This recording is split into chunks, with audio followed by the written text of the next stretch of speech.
അനധികൃത കുടിയേറ്റക്കാരാണെന്ന് സ്ഥാപിച്ച ബംഗ്ലാദേശ് അതിർത്തിയിലുള്ള ഇന്ത്യൻ സംസ്ഥാനങ്ങളിൽ നിന്നും മുസ്ലിം മതവിശ്വാസികളെ കൂട്ടത്തോടെ നാടുകടത്തുന്നു എന്ന ഞെട്ടിക്കുന്ന റിപ്പോർട്ടാണ് ഇപ്പോൾ പുറത്തുവരുന്നത്. ബംഗ്ലാദേശിലേക്ക് സമീപകാലത്തായി 10,000-കണക്കിന് അഭയാർത്ഥികളായാണ് നാടുകടത്തിയത്.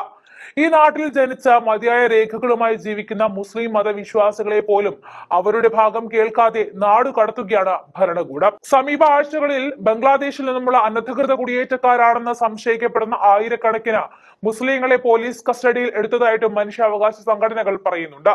അവരിൽ പലർക്കും നിയമപരമായ സഹായങ്ങൾ നിഷേധിക്കുകയും അതിർത്തി കടത്തി ബംഗ്ലാദേശിലേക്ക് അയക്കുകയും ചെയ്യുന്നതായിട്ടാണ് അന്താരാഷ്ട്ര മാധ്യമമായ ദി ഗാർഡിയന്റെ റിപ്പോർട്ട്. നാടുകടത്തപ്പെട്ടവരുടെ വ്യക്തിഗത വിവരങ്ങൾ അടക്കം ഈ റിപ്പോർട്ടിൽ പരാമർശിക്കുന്നുണ്ട്. അതിർത്തി കടക്കുവാൻ വിസമ്മതിക്കുന്നവരുടെ സുരക്ഷാ സേന തോക്ക് ചൂണ്ടിക്കാണിച്ച് ഭീഷണിപ്പെടുത്തുന്നതായിട്ടുള്ള സംഭവങ്ങളും റിപ്പോർട്ട് ചെയ്തിട്ടുണ്ട്. ഇന്ത്യൻ പൗരന്മാരാണെന്ന് കണ്ടെത്തിയതിനെ തുടർന്ന് ഏകദേശം 200 പേരെയാണ് ബംഗ്ലാദേശ് അതിർത്തി കാവൽക്കാർ ഇന്ത്യയിലേക്ക് തിരിച്ചയച്ചിട്ടുള്ളത്. അപകടകരമായ ഭൂപ്രദേശങ്ങളിലൂടെ കിലോമീറ്ററുകൾ കാൽനടയായി സഞ്ചരിച്ചാണ് അവരിൽ പലരും തിരിച്ചെത്തിയത്. 11 വർഷത്തെ ഭരണത്തിനിടയിൽ BJP സർക്കാർ രാജ്യത്തെ 200 ദശലക്ഷം മുസ്ലിങ്ങളെ പീഡിപ്പിക്കുകയും അവകാശങ്ങൾ നിഷേധിക്കുകയും ചെയ്തതായിട്ട് നിരവധി സന്നദ്ധ ഗ്രൂപ്പുകളും പൗരന്മാരും ആരോപിക്കുന്നുണ്ട്. എന്നാൽ സർക്കാർ ഇവയെല്ലാം നിഷേധിക്കുകയാണ് ഉണ്ടായത്. വടക്കു കിഴക്കൻ സംസ്ഥാനമായ ആസമിലാണ് അടുത്തിടെ മുസ്ലിങ്ങളെ നാടുകടത്തുന്നത് ഏറ്റവും കൂടുതൽ കണ്ടത്. സംസ്ഥാനത്ത് അടുത്തിടെ കസ്റ്റഡിയിലെടുത്ത 100ഓളം പേരെ കാണാതായിട്ടുണ്ട് എന്നും ആക്ടിവിസ്റ്റുകൾ പറയുന്നുണ്ട്. ഇന്ത്യയിൽ ജനിച്ചവരാണെന്നോ 1971 മുൻപ് എത്തിയവരാണോ എന്ന് തെളിയിക്കാൻ മുസ്ലിങ്ങളെ പതിവായി വിദേശികളുടെ ട്രൈബ്യൂണലിലേക്ക് വിളിച്ചു വരുത്തി ക്വാസി ജുഡീഷ്യൽ കോടതികൾ വഴി പുറത്താക്കുകയാണ് ഉണ്ടാവുന്നത്.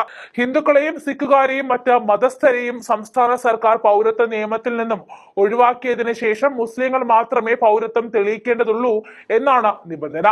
ആസമിലെ മുഖ്യമന്ത്രി ഹിമന്ത ശർമ്മയും നിയമവിരുദ്ധ വിദേശികളെ സ്വയമേവ പുറത്താക്കുക സംസ്ഥാനത്തിന്റെ നയമാണെന്ന് പ്രഖ്യാപിക്കുന്ന സാഹചര്യം വരെ നിലനിൽക്കുന്നുണ്ട്. ഗുജറാത്ത്, രാജസ്ഥാൻ, മഹാരാഷ്ട്ര എന്നീ സംസ്ഥാനങ്ങളിൽ നിന്നും 100 ആളുകളെ കൂടുതൽ മുസ്ലിങ്ങളെ നാടുകടത്തിയിട്ടുണ്ട്. ഗുജറാത്തിൽ 6500-ലധികം പേരെ കസ്റ്റഡിയിൽ എടുത്തുവെന്നും അവർ എല്ലാം ബംഗ്ലാദേശ് പൗരന്മാരാണെന്നുമാണ് പോലീസ് പറയുന്നത്. ആയിരക്കണക്കിന് ആളുകളെ തെരുവിലൂടെ നടത്തിച്ചു. എന്നാൽ അവരിൽ 450 പേർ മാത്രമായിരുന്നു നിയമവിരുദ്ധരെന്ന് പിന്നീട് കണ്ടെത്തുകയായിരുന്നു. കഴിഞ്ഞ ആഴ്ച പോലീസ് പിടികൂടിയത് പശ്ചിമ ബംഗാൾ സംസ്ഥാനത്ത് നിന്നുമുള്ള ഇന്ത്യൻ കുടിയേറ്റ തൊഴിലാളികളാണെന്നും കണ്ടെത്തിയതിനെ തുടർന്ന് 4 മുസ്ലിം പുരുഷന്മാരെ ബംഗ്ലാദേശ് അതിർത്തിയിൽ കാവൽക്കാർ തിരിച്ചയച്ചിരുന്നു. ഇങ്ങനെ തിരിച്ചയക്കുന്ന പലരും അവരവരുടെ വീടുകളിൽ തിരിച്ചെത്തുന്നില്ല എന്നും പറയുന്നുണ്ട്. അതിർത്തിയിൽ നിന്നും കിലോമീറ്ററുകൾ നടക്കണം തിരികെ സ്വന്തം രാജ്യത്ത് എത്താൻ.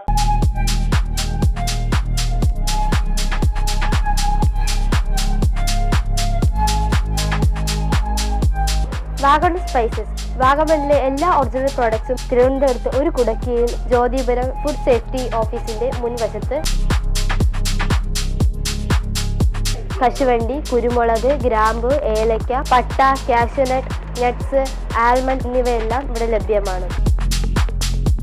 ഞങ്ങളുടെ സഹോദര സ്ഥാപനം Vagamon spices dry fruits and drinks വാഗമണിൽ ചോറ്റുപാറയിലും ഇപ്പോൾ ആരംഭിച്ചിരിക്കുന്നു.